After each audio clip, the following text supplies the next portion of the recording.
This episode of Super Boothers is brought to you by PB Backdrops, photo booth accessories, and more. Get anything you need for your photo booth business. Visit their website at pbbackdrops.com and use promo code SUPERBOOTHERS at checkout for 10% off. Code expires June 30th.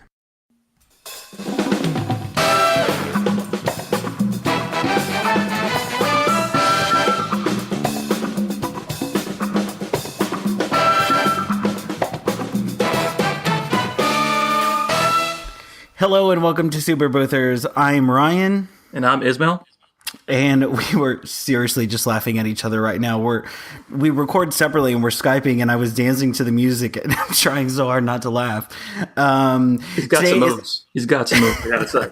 Today's an amazing day. Today we have Justin Jowett from all the way from Australia.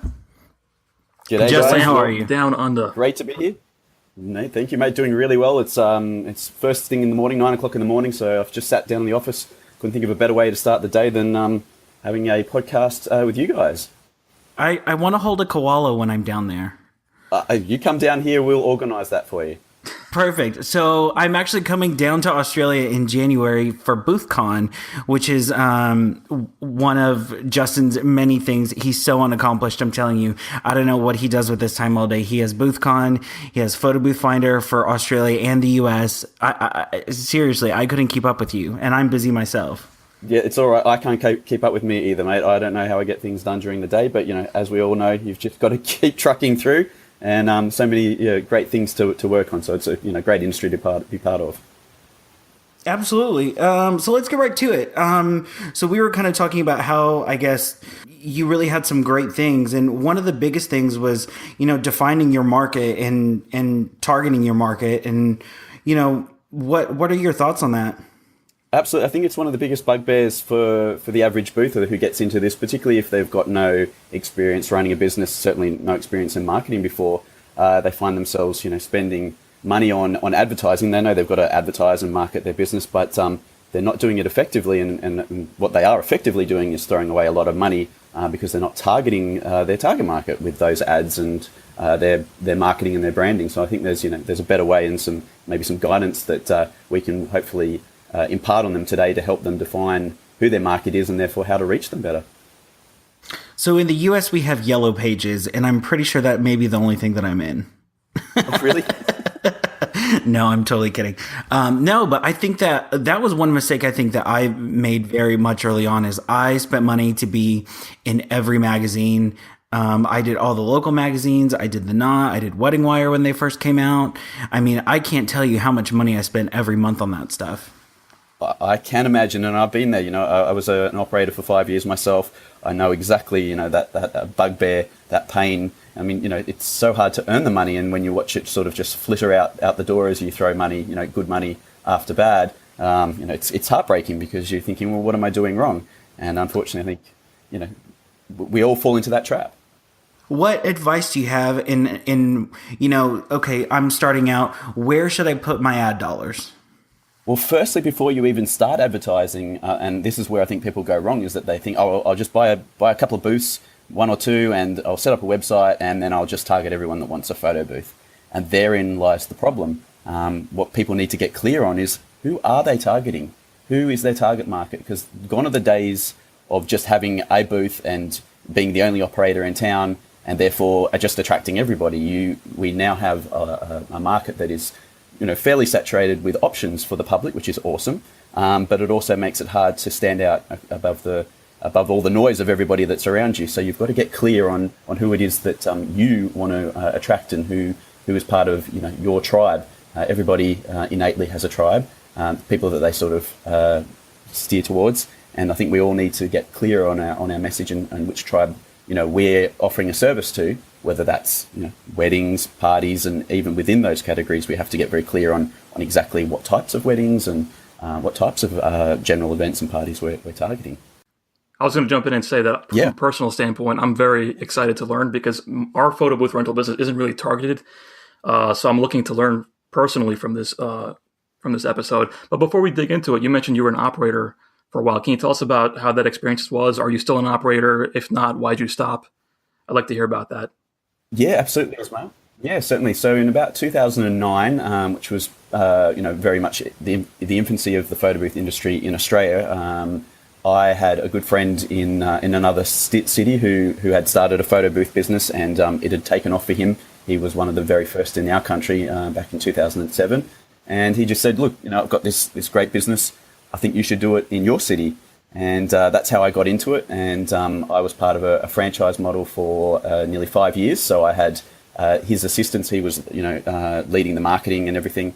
And he did a reasonably good job. But looking back on it, I think there's things that we could have done better. But that was how I got into it. And around about 2014, I got out of the industry. I sold my business to start Photo Booth Finder in Australia because of this targeting, because of this realization that I think that operators could do a better job at actually reaching their target market.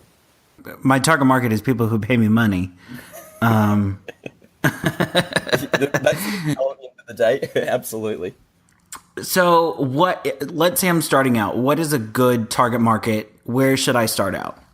Well, the first thing that you should do is analyze your market, so your local area. There's no right or wrong market to target. It's a matter of finding the right niche. And I think you guys in America say niche. Is that right? You guys say niche rather than niche?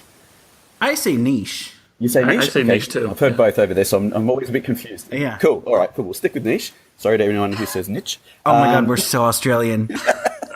I'm going to fit in so perfectly. Happy days. So really, the best advice I give anybody that's starting out is do a competitor analysis before you spend $1 on a photo booth or on branding. You need to go out into your local area and see, well, what's already here?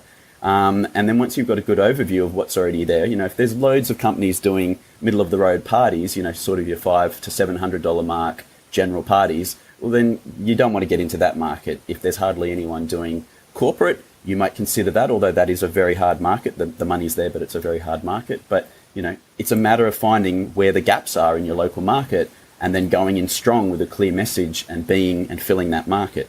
So, and when I say markets, I mean, as I said, the general parties is one, weddings is another, corporate's another, school events, even religious events. It's, depending on your city and your demographics, bar mitzvahs and bat mitzvahs and christenings and, religious events can be quite a big market for some cities. So, that's something that can be exploited and taken advantage of by catering to.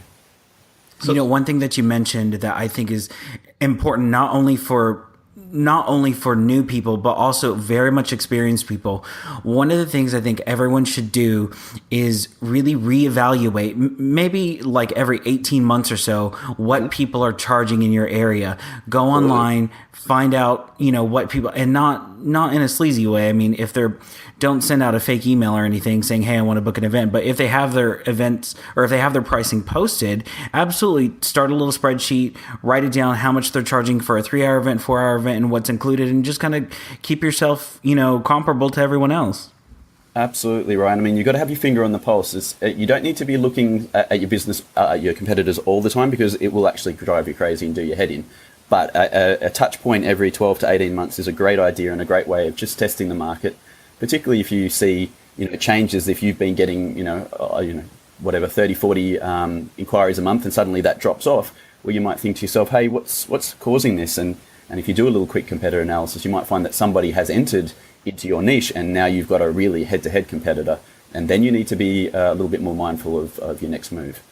Yeah, one of the things that I think I learned very quickly was, and I operate in 5 markets, and I really noticed that I was losing a lot of business, and I'm like, wait a minute, why am I losing so much business? And I found out it was because of my delivery fee. For the longest time I was charging a delivery fee for, areas outside, major, loops and cities or what have you. And once I dropped off the delivery fee, it like evened out again, and it was just like I was back on top again. And had I not figured that out, I wouldn't have known. So always keep track of, kind of what else is happening in your market. That's a great advice.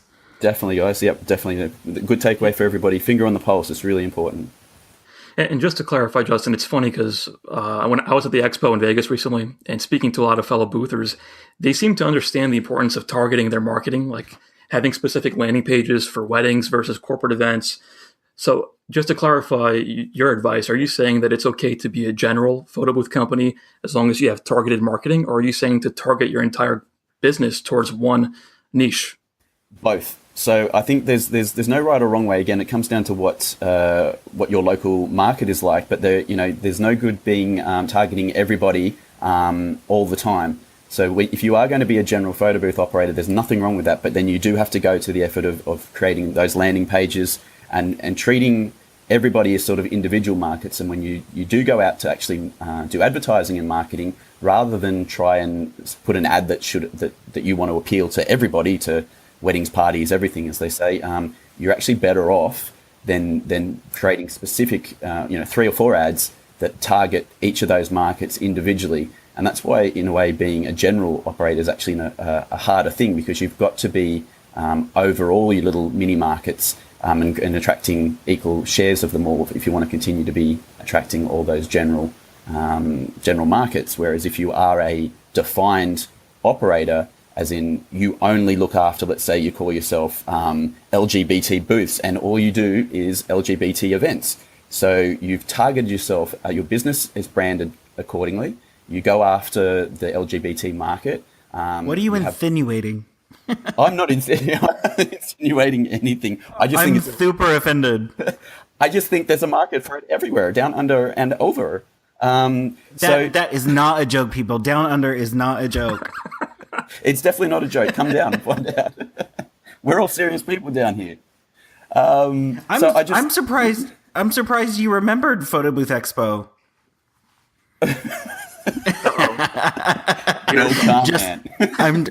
I'm told Justin had some fun, but that's all right. we all had fun. We all had fun. Exactly. I didn't travel halfway around the world for 3 days just to have a sparkling water. Just have a sparkling water, exactly. So Justin, if we back to the point at hand. Yeah, I was going to say, if we take a step back to the listeners who are just starting, or they realize later in their business that they didn't do this targeting approach and they want to do it now, what advice do you have for them to evaluate their competitors and try to select a niche? How do you go about that process? Do you have any advice for that? Definitely. So, as we touched on before, set up a spreadsheet and make a way of tracking this information. It's no good just getting on Google and sort of having a general picky-boo around and thinking, oh, that's what I think it is from looking at a couple of websites. You really need to be thorough. So create that spreadsheet, break it down to segmentations in terms of figuring out what each of your competitors is not just offering in terms of price and booth, but where they service. Really do a sort of mini plan for each of your competitors. And then once you've completed all that for all your competitors, and this is a lot of work, but it's worth doing, then you'll have a far better overview of where you sit amongst that. And you can decide to pivot. Now, there's nothing wrong with pivoting. And pivoting is just a fancy startup term for changing your business to fit a different market. So businesses do this all the time. The market changes, and sometimes so do you, or sometimes you realize that, hey, I've gone to market and I'm not really effectively reaching my business, so I need to change. So you might decide for a rebrand, a total change. You might decide, hey, this was the wrong idea with these open booths. Everybody's got open booths. I need to go back to enclosed booths, but I'm going to do enclosed booths and target universities and schools. So I'm going to do a high approach to targeting those guys, and you might find a way of branding your booths with something that really appeals to schools and universities, and then rename yourself. So you've got to pivot. I think that the market changes every 2 years, especially in our industry, and that goes with equipment. I think the big thing right now is slider booths. I think that everyone is doing slider booths right now, and that's just some confetti, and that's just the way that the market's going. And in 2 years, no one's going to want that because it's going to be done again. I think for a hot minute there was like a roaming photo booth or a human photo booth where, a photographer takes a photo and then sends it out to the guests on an iPad right then and there. Yeah, absolutely. And part of the job of running your own business is deciding which is a fad and which is, and therefore only worth maybe investing a little bit of money in or not investing in at all, or deciding that, no, this is going to be around to stay and making that a core part of your business. And I think it's really important that that you have a few different aspects to your business, because it's like the share market. You would never just go out and buy one set of shares thinking this is going to make you millions. You diversify, but you've got to be smart in how you do that. And it's the same with the photo booths and the services you offer, is that you should have a core market which you are firmly invested in, and then you can offer some auxiliary services which might be based on trends or other complementary services and offers that relate to our industry. And then also siphon in money that way. So I think it's really important that you have a reasonably wide net, but not so wide that your message is lost. So it is a balancing act, and that's the thing that that everybody needs to understand, is that as a business owner and an entrepreneur, your role is to be across that and making smart decisions. Nobody can make those decisions for you. We can arm you with the right methodologies and what our advice is of how to go about it, but really you've got to be held accountable and responsible for doing that for your business.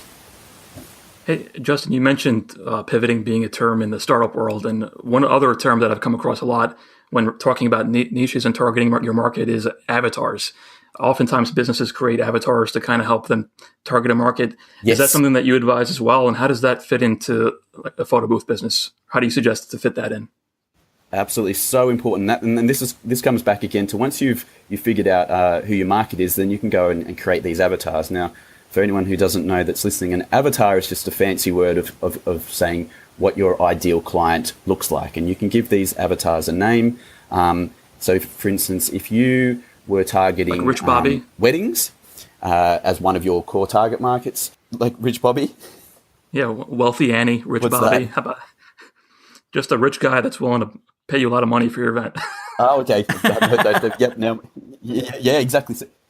Absolutely, Ismail. You could give them a name. Yeah. Whatever that name is, it doesn't really matter. But the important thing is that you're sort of profiling what your ideal client looks like, so that you can get inside their head. There's a great profiling template on digitalmarketer.com. There's many online, but the one that I like to use is digitalmarketer.com. And it sets out the 5 different areas. So you want to give them a name, and then sort of list their age, their marital status, their geographic location, their gender, their occupation, and their income. And you basically want to define them as though they were a real person. So what that average person looks like. Why is it specifically helpful to create an avatar? The trap we all fall into is doing things how we would react, or what would appeal to us. But the thing is, we are not our target market. That's one of the things. Me personally, running a photo booth business. Funnily enough, photo booths was nothing that I had at my own wedding, because I didn't want it at a wedding. But that doesn't mean there isn't plenty of people out there who understood that there was a huge market for photo booths for weddings. So the important thing is, creating an avatar allows you to get inside the head of your target market, make smart decisions for your advertising based on what your avatar or your target market would do. And once you've listed all these details, there's goals and values, challenges and pain points, objections, and info source. Once you've sort of completed an avatar profile, you sort of step into the role. It's almost like becoming an actor. You step into their role and you put yourself inside them. Where do they shop? Where do they go for their information? What sort of decisions are they likely to make? Who do they hang out with? You're trying to find as much information about these people, so that when it does come time to market to them, to reach them, you know exactly how to get to, Rich Annie, because she shops at the Gap, or she reads, Denver Wedding Brides magazine. Once you've figured all this stuff out, it's so much easier then to decide, hey, I want the wedding side of the business to pick up. Well, how am I going to reach Rich Annie? Oh, that's right, she does all these things. Well, let's go and we'll advertise in those particular places, because there's no point advertising, in a budget-conscious bridal directory if you're trying to reach Rich Annie, because you're actually got a high price point and a top-end photo booth for weddings. You've got to reach those right clientele, and this helps you do that. This is also another thing that I struggled with when I was first starting out, is you do not design for yourself. You Correct. Always have to design for your client. I struggled with this a while back, and it took me a while to kind of figure out my groove. But one of the things that I learned was, if you are, let's just take So I'm in Texas. I operate in a couple of markets, and one of the things that I've noticed is I have in my system I can see sales based off of cities, and I noticed that in Austin, which is like very rustic, you'll have a lot more woods and natural, earthy sort of things. And my photo booth is glossy. It's white. It glows. It is everything that Austin is not. And I noticed that that's the reason why my sales were low in Austin, was because my photo booth does not fit that target market. And I know that if I have to compete in Austin, I need something that is like, a wooden photo booth, or, a little bit more vintagey looking. And then those are the ones that are selling the most. Absolutely. And that's a really great point, Ryan, that, and great for you to recognize that. So, that's the sort of thing that I mean about target marketing. You quickly, well, not quickly, but you eventually realized what the issue was. Not quickly, but eventually. Yeah, exactly. You got there, and that's the important thing. Running a business, it's not a sprint; it's a marathon. We got to, you just got to keep going sometimes, and you learn by doing, and you learn from your mistakes. But you understood then that there was no point doing an advertising campaign to Austin brides with your slick booth. You had to go in with something woody and earthy, and that was that target market. So this is a prime example of understanding a particular segment of the market, and then therefore moving forward knowing how to reach them and reach them effectively. Because otherwise, if you kept going, trying to reach them with your glossy booths, you would have just been blowing money. Yeah. I thought it was an extremely powerful point you made, that we often fall into the trap of our own thinking. And the whole process of going through and designing the avatar kind of gets you out of that mind trap that you put yourself in. And I was just telling Ryan this a couple of days ago, that a lot of our clients were brides, and I run my business with my brother. So we're at this bridal show, and literally everyone walking by is the avatar. It's the bride or the mom. And we have a very hard time relating to that avatar because we're not a bride or mom. However, once I started, maybe this is an advanced tip. Once you find your avatar, get someone in that avatar to advocate on your behalf. So, for example, once I started having my wife speak to clients who was a bride, business seemed to explode very quickly because they related to her. She understood them much better than we could, and it seemed like a more authentic connection.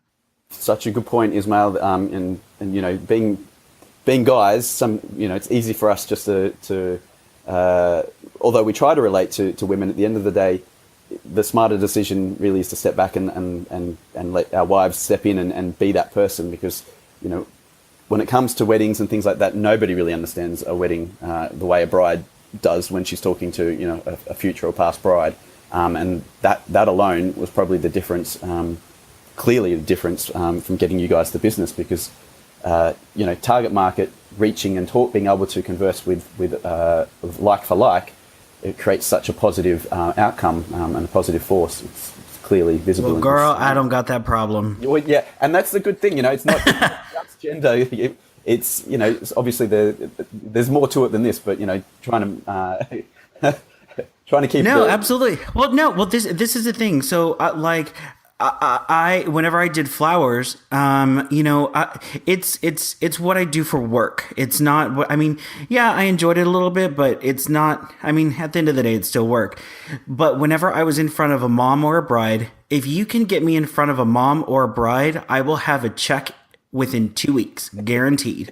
That's just how it goes, because I know how to identify with them. I know how to play up my strengths. And there was one bride that told me that she booked me specifically for that reason. She goes, the guy that does my hair. She goes, the guy that does my nails. Literally, she goes, there are just things that I want done like that. And it was very interesting to me. And that I really learned that I can play that card whenever I really want to.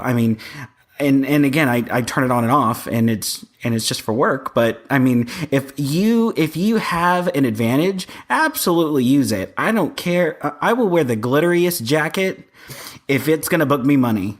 Absolutely, you've got to play to your strengths, and that's definitely something that's going for you that maybe blokey blokes or really macho guys don't have going for them. But they've got other things going for them. We can relate if that we're dealing with other blokey blokes a lot easier, conversely. But I think underlying all of this is that regardless of how much stuff is online and how much we do that's not face-to-face, at the end of the day, there's nothing more powerful than face-to-face interaction, which is where doing expos and being able to talk to your potential clients and relate to them face-to-face can be such a powerful driver of sales. And that's a really great example of it, that it's still, the world still revolves around personal connection.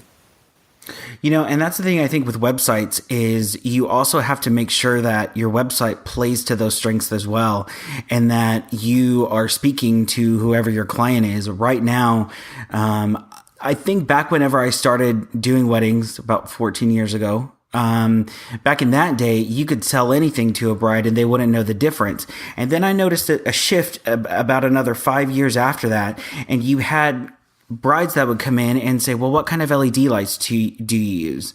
And how many do you think? And I read on, actually, the start of Pinterest was like the worst for the wedding industry. I mean, it is the worst and the best, depending on how you use it. But I had more brides coming to me with actual pictures of what they wanted. They weren't ripping out magazines anymore.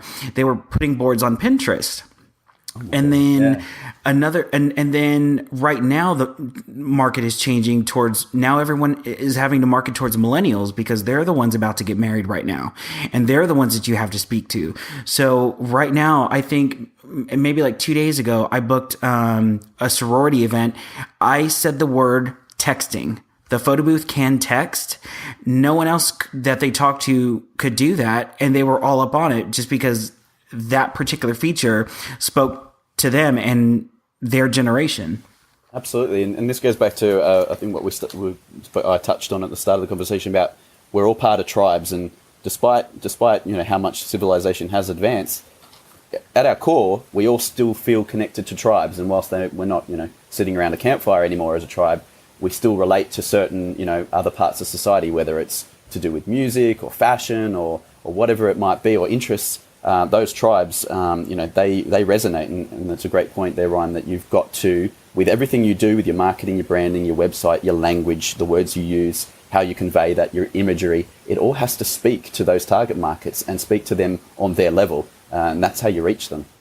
So we've talked about the importance of defining the market, why niching is good for targeting, creating avatars, and why that's important.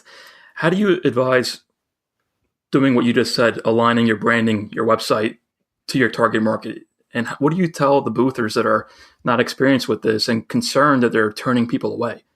Yeah, look, and this, I think once you've become clearer on your who your target market is, you've done your avatars, once you're understanding all these concepts, I think it becomes a lot easier to actually then go ahead and re-look at what you've got in place, whether it's your website or your advertising campaigns, and look at them with fresh eyes and see what it is that you need to change to reach that to reach those people by changing that imagery and the branding and the language and the way that you market. If you're still unsure or you're not convinced that you're doing that effectively, you really need to be talking to your clients. So that's when you really need to get on the phones to your past clients or your current clients that do fit those target markets nicely, and sort of talk to them, pick their brain, and sort of tell them, look, hey, I'm really glad to have you as a client, and I want to get more clients like you, but I need to understand what it is about me and my business that drew you to me. And then from that feedback, you might be able to dig deeper and focus on certain key elements that you need to change or that are highlighted that you need to focus further on making sure that alignment with those target markets is being made as effective as possible. Again, it's everything requires work. Nothing comes easily in business. It's very few people that can just throw something together and it all just works. It's a constant work in progress. So people have to be prepared to do the work, but it's worth doing because of the results. Once they come, some things can happen so quickly from little changes. Yeah, and I think the main thing that I'm taking away from this, and hopefully the listeners are picking up on, is the importance of focusing on a market.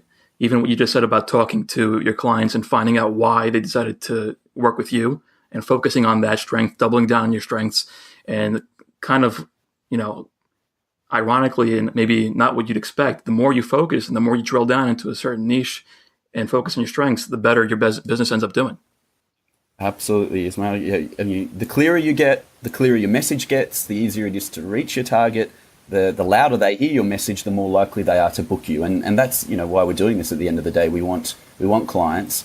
And, when you do get focused and you do get very clear, it makes everything so much easier. Your advertising, your message, and your ability for that message to be heard.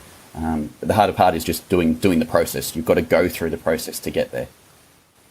So, Justin, have you? I know you run the event in Australia, BoothCon, and you've worked with a lot of other photo boothers.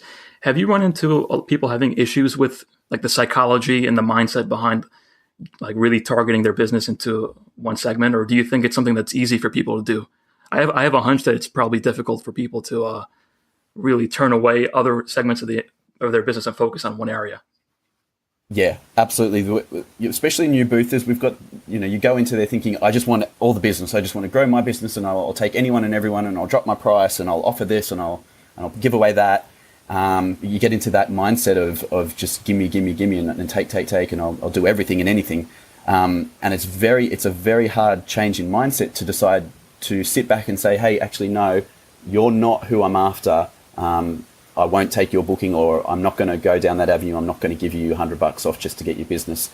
You're right, Ismail. It's a very hard thing for people to do, and it's a mindset change, and it takes work. But I think when people can be demonstrated and see case studies of other businesses doing that, it probably gives them a lot more confidence to try it for themselves. And I certainly noticed through BoothCon and even just reading, through some of the Facebook groups and stuff, when there's case studies shown from some of the thought leaders and the people within our industry that people look up to, where they say, hey guys, I did this in my business, and here's the turning point. This is where I decided I no longer wanted to do general house parties anymore, and I focused solely on corporate, and now I grew my business, and we can show people clear facts and figures of how that actually works. I think that gives people the confidence to try it. But it's a leap of faith, absolutely, and with any leap of faith, it's hard for people to let go of their previous thinking.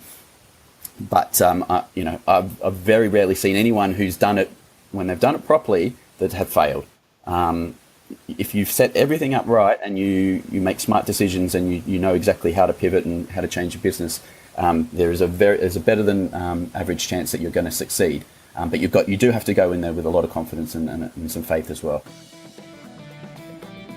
Have you ever had a client that wanted something last minute, like a specific backdrop or theme props? Are you tired of boas that disintegrate and leave a mess? Brian Ginsberg from PB Backdrops has bailed me out plenty of times. Give him a call or take a look at the website. He can help you with anything you need and get it shipped to you quickly. He's offering such a great deal to our listeners, 10% off your order using promo code SUPERBOOTHERS. Visit his website at pbbackdrops.com. And now, back to the show. Justin, we're going to finish up with a couple of questions. Yes. It's our little lightning round, and so just answer first thing that comes to your mind. Okay. What is the best thing you like about photo booths? The experience. For me, it's just the experience. It's just fun. What is your best memory from working an event? Oh God, so many over all the years. Just the smiles from clients when they say to you, that was the best. I just had so much fun. Thank you. What is the craziest thing you've ever had happen at an event? I had unattended automated photo booths, so I always saw everything post-event. And I've had my booths in strip joints in the city. And no. Yes. The pictures it was a staff party, so the pictures were X-rated. Did you have to put in your credit card information to look at the pictures? Can we put this on our show notes? And it was my booth, I don't mind what you do with the information. It's I've told lots of people. In fact, I blogged about it on my own personal website, justinjowett.com. There's a blog about it and some pictures. I did black out the nudie bits, and I put. I'll bet you did. I love some that of you the said less nudie risque bits. pictures, but they're still risque enough. But I've got the hardcore porn pictures still here, probably somewhere on file, saved on a hard drive somewhere in the office. Nudie bits. Okie dokie. How do you define success?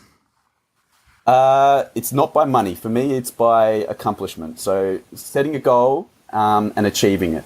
That's success to me. And for me, it's money. There's no right or wrong answer. What advice would you give to boothers looking to grow their business? Do the work. Research, listen to these podcasts, take in as much as you can, but then at some point you need to stop taking in the information and start doing. So I think a lot of boothers can fall into the trap of just constantly wanting to listen and listen and listen, but they're not actively deciding for themselves what they're going to actually affect a change on. And it's really important that you take some information. You don't need to do everything, but start making some changes and working on key areas. And lastly, what is one thing you wish you knew earlier? That there is a target market for everyone. In the early days, I used to fret over every new competitor that came into my market, thinking they're taking my kids' money away. And that was, that's back in 2010, 11. My mindset has completely changed now. I embrace the market, and I embrace the changes and the new competitors that are coming in and doing great things. But I wish I knew that there was a target market for everyone. I would have been clearer that everything was going to be okay early on. Fantastic. Justin, thank you so much for being with us. Pleasure, guys. Great talking to you. This was a lot of fun. It was a privilege. Happy to have you on, and learned a lot. I took a bunch of notes myself that I hope to incorporate into my business, and I hope the listeners do the same. Awesome. Pleasure, Ismail. Thanks, mate. Thanks so much. Thank you so much for joining us. Follow us on Instagram and Twitter, and tag us at SuperBoothers. And please remember to submit your questions online at www.superboothers.com. Remember to subscribe, and don't forget to join us next week. We publish on Wednesdays.